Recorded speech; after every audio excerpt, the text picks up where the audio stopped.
மகாநதி சீரியல்ல நாளைய எபிசோட்ல என்ன நடக்குது அப்படிங்கிறத பார்க்கலாம். இப்போ ஒரு பரபரப்பான ஒரு சூழ்நிலை தான் போய்க்கிட்டு இருக்கு. ஒரு பக்கம் நிவின் பசுபதியோட வீட்டிலேயே பூந்து பசுபதி பொண்ணு ராகினி கழுத்திலேயே கத்திய வச்சு பசுபதிய மிரட்டி என் கூட கோர்ட்டுக்கு வா அப்படின்னு சொல்லி கூப்பிட்டுக்கிட்டு வராப்புல. ஸோ இது என்ன நடக்கும் அப்படிங்கிறது தெரியல. இந்த பக்கம் நம்ம குமரன் அதிரடியா உள்ளார பூந்து வெண்ணிலாவோட மாமாவை காப்பாத்தி இங்க கூட்டிக்கிட்டு வந்துகிட்டு இருக்கிறாப்புல. அதையும் பாதியோட நிப்பாட்டிட்டாங்க. அவங்களோட நிலைமை என்னாச்சு அப்படின்னு சொல்லி.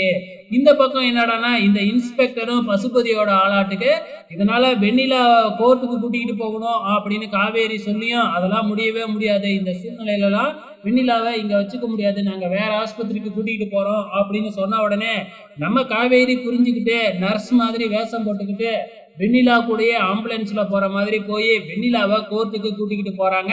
ஆனா இதையும் பசுபதியோட ஆட்கள் பார்த்தர்றாங்க. இங்க கோர்ட்ல வந்து பாத்தீங்கன்னா நம்ம விஜய வந்து பாத்தீங்கன்னா கூண்டுல நிப்பாட்டுறாங்க. அது மாதிரி காமிச்சிருக்கிறாங்க. கடைசியா விஜய்க்கு தீர்ப்பு சொல்ல போகும்பொழுது வெண்ணிலா வந்து சாட்சி சொல்ல போறாங்க. இதுதான் நடக்க போகுது. பொறுத்திருந்து பார்க்கலாம்.